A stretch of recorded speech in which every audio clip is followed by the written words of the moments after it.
Grand Rising Soul Fam. Today I wanted to come on. It's Wisdom Keeper Wednesday, and I wanted to share some wisdom from the Wisdom Keepers deck, the 64 Faces of Awakening by Dr. Rosy Aronson.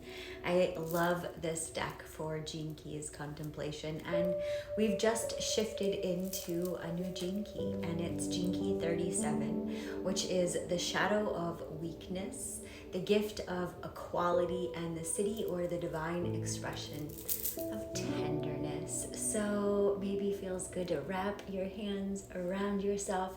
Just give yourself a little tenderness right here in this moment by way of a beautiful cosmic hug, sending from me to you. I hope you can feel it. I hope you can receive it. So thank you for dropping in this moment as we share together, as we come together around the sacred fire and we share a story.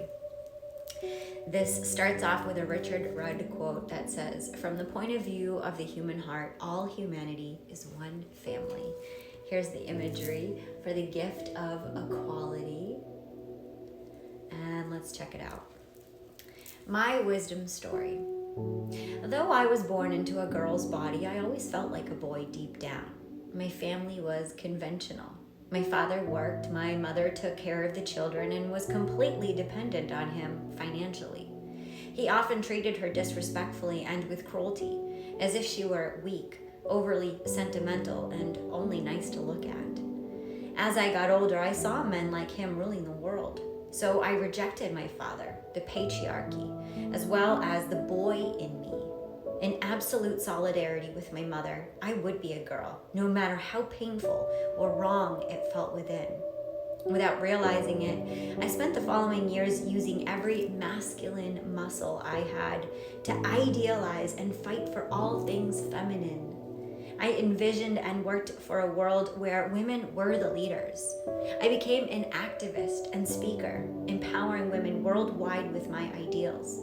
I also became financially independent and bartered with the big boys for rights and privileges on behalf of women everywhere. Privately, though, I was an emotional wreck. I alienated my romantic partners constantly with unfair and cruel accusations and an insatiable need for emotional processing. The truth was that deep down, I was fighting for one thing: acceptance. But I couldn't even give that to myself.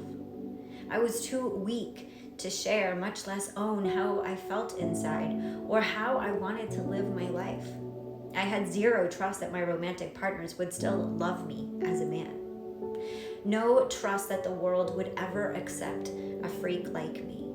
I was convinced that if my feminist community discovered how I really felt inside, they'd no longer see me as a leader, but as an outsider, maybe even an enemy.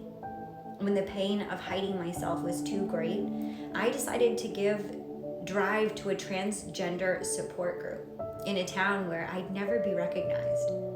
I sat in the back of the room and just listened. My own story was told over and over again by different people.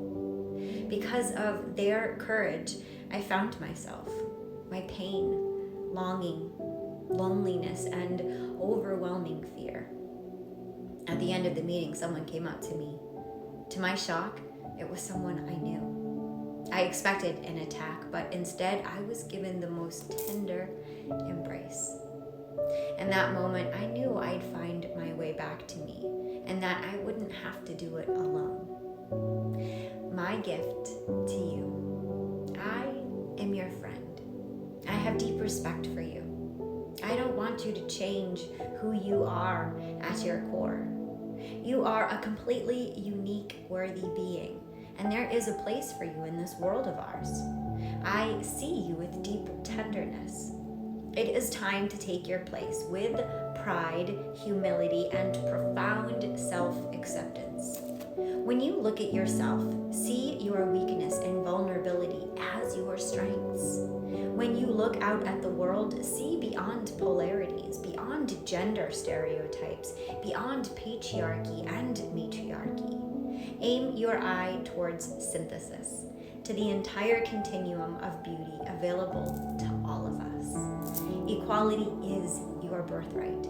You and me, we are family. questions for contemplation. Is there a part of yourself that you've been refusing to love? How can you best accept and support your whole self right now?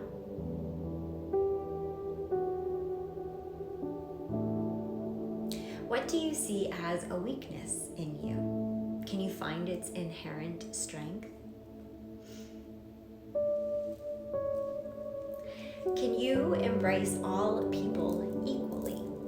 In what situations do you find this challenging?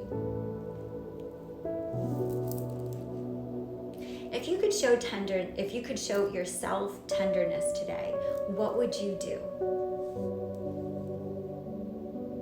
Share your tenderness with someone who could truly use it.